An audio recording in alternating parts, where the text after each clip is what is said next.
昭和39年鈴鹿サーキットでの第2回日本グランプリ。 Japan, late 1970s, a nation exploding with automotive innovation and a public whose hunger for speed was growing by the day. On the slopes of Mount Fuji, a new motorsport battleground emerged, raw, loud, and spectacular. This was the Group 5 Fuji Super Silhouette Series, a championship where imagination met engineering excess, and where the legends of Japanese touring car racing were forged in the flame and turbo boost. The story begins in 1979, originally conceived as a support series for the Fuji Grand Champion Series. The Super Silhouette races were intended to be an entertaining sideshow, and modified silhouette bodies placed over wildly exaggerated Group 5 spec chassis. The early competition included cars familiar to the fans of Japanese street culture: Nissan Skyline 2000 GT KP GCT10, or the Hakosuka, Mazda with the Savannah RX-3, and the Nissan again with the Nissan Violet 710A10.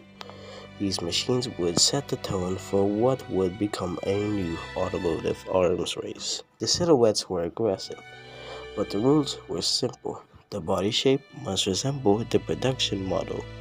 Everything underneath, pure freedom. Japan had never seen anything like it. By 1980, major manufacturers recognized the marketing potential. Winning in the Super Silhouette meant one thing: brand domination among Japan's car-obsessed youth. BMW arrived with the M1, fielded in Japan with incredible success.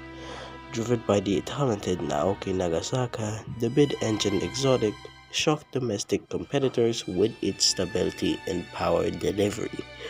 Mazda, eager to showcase rotary supremacy, unleashed the Mooncraft-built Savannah RX-7 in several evolutionary forms known as the 251i, 253, and 254.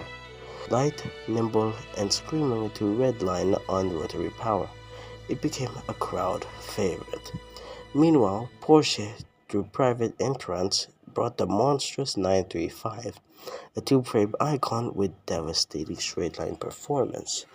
The stage was set, the manufacturer pride was on the line, and no company took that challenge more personally than Nissan. Nissan entered with a strategy: multiple body types, one brutal power plant. The legendary LZ20B turbocharged engine, a 2.0-liter dual overhead cam 4-cylinder capable of producing over 570 horsepower. In 1979 and early 1980, the Nissan Violet, piloted by Haruhito Yanagida, was among the first of Nissan's true silhouette contenders. It was boxy, aggressive, and served as the proving ground for Nissan's turbo development. In 1980, Nissan introduced the Bluebird 910, again trusting Yanagida to handle the wheel.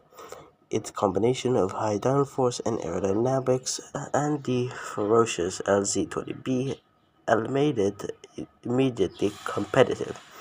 Yanagida's skill and the Bluebird's reliability allowed it to clinch the championship title in both 1980 and 1982, a testament to Nissan's relentless refinement.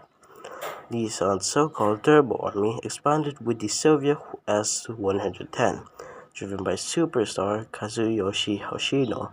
Though smaller and more compact than the Bluebird, it used the same LZ20B turbo engine, creating a balanced, agile alternative. The Silvia earned praise but could not yet dominate the field. Nissan needed something bigger, something spectacular, something iconic. Between 1980 and 1982, the series became a golden age of Japanese motorsport. Fans packed the Fuji Speedway to witness BMW's exotic M1 dueling rotary Mazdas, Nissan's turbocharged Rio fighting with Porsche 935s, The early battles with the RX-3s holding their own, and Toyota entered the fray with its futuristic Celica LB Turbo on the RA22 and RA45 formula. Built with German engineering assistance and shaped into a dramatic long-nosed wide-body monster, the Celica LB brought Toyota into serious contention. Though victories were limited, the car became visually iconic. But the championship all narrative increasingly shaped itself around one manufacturer, Nissan, and soon Nissan would unleash a weapon so radical that it would redefine the entire series. From Nissan's Omori factory and performance division came a machine unlike anything the series or the world had ever seen at the time. The 1982 Nissan Skyline RS Turbo Super Silhouette. Clad in blazing red and black livery, the Skyline looked like a science fiction reinterpretation of the road-going R30, with exaggerated fenders, deep splitters, towering rear wings, and flames erupting from the side exit exhaust. It immediately captured Japan's imagination. Under the hood, the most extreme evolution yet of the LZ20B, now pushing 600 to 650 horsepower. Masahiro Hasemi, a Nissan legend already, Hasemi became inseparable from the car's identity. Calm, precise, and fearless, he extracted everything the monster could offer. The Skyline debuted in 1982, instantly shaking the series. Toyota, Mazda, BMW, none had an answer to its explosive acceleration and cornering stability.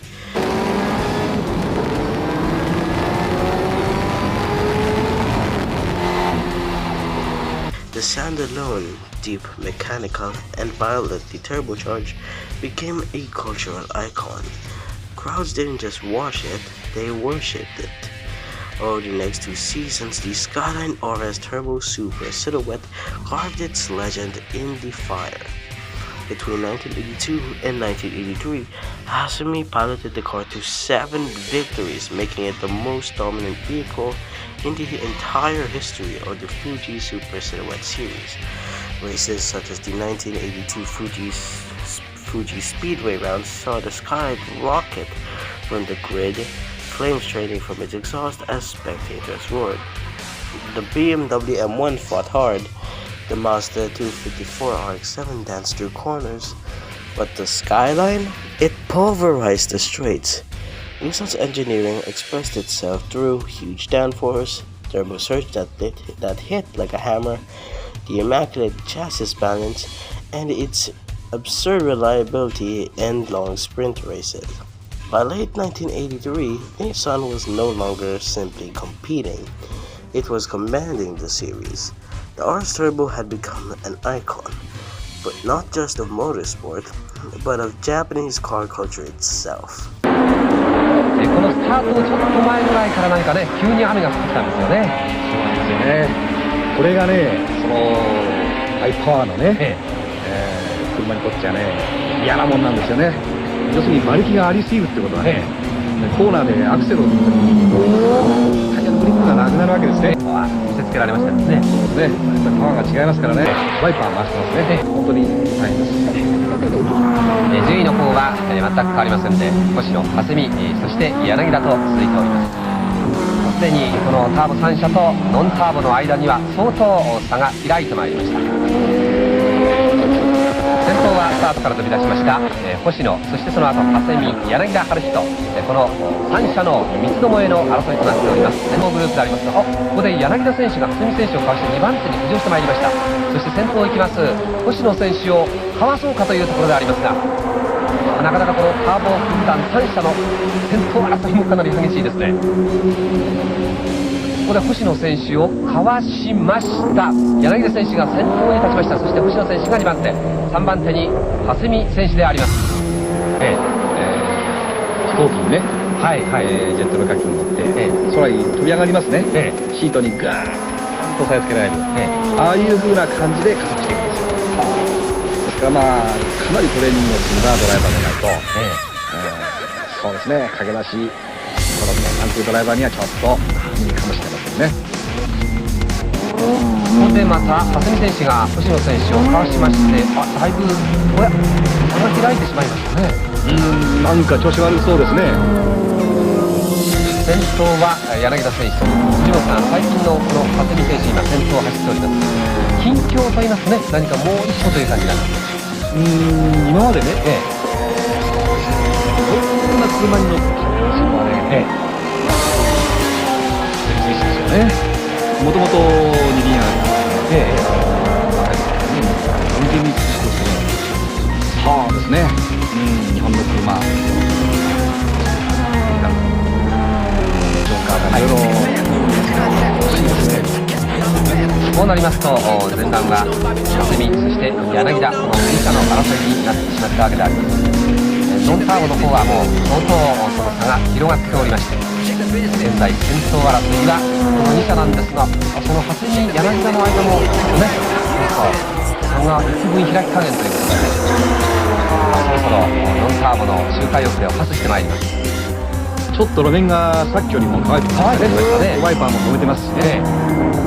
だいぶペースを上げてきました。こうなりますとターボにとっては非常にいいコンディションになってきているわけですね。ターボマシンですね。コースが乾けば乾くほど早く正解で目まぐるしく順番を入れ替えて激しいデッドヒートを繰り返す蓮見スカイライン、星のシルビア、柳田ブルーバード、オーバー500馬力のモンスターマシーン、スーパーシルエットのバトルが続きます。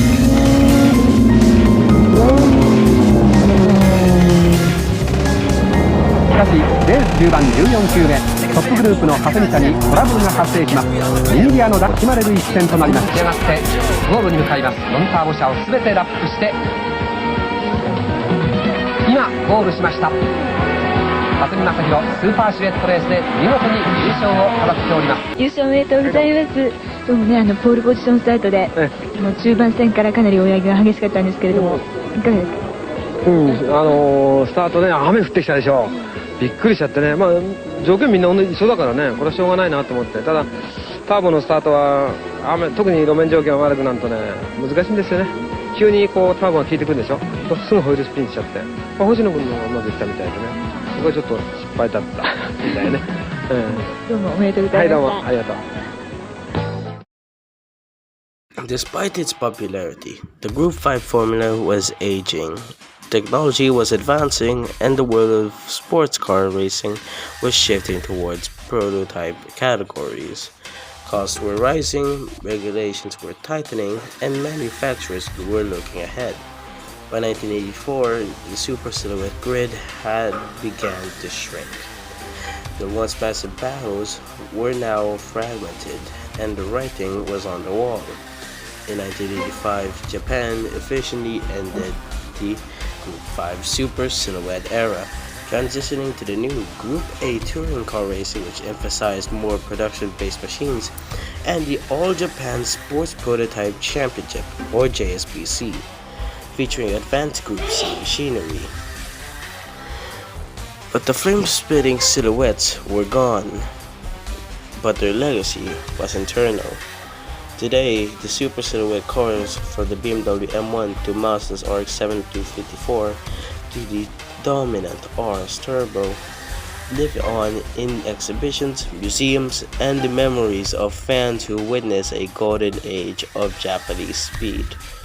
The Group 5 Fuji Super Silhouette Series was short-lived, just a handful of years, but it became a cornerstone of Japanese motorsport history, a proving ground for manufacturers, a birthplace full of legends, and a spectacle of engineering excess that would never be repeated. The roar of the Nissan Skyline RS Turbo Super Silhouette still echoes at Fuji Speedway, and the era it defined will never be forgotten.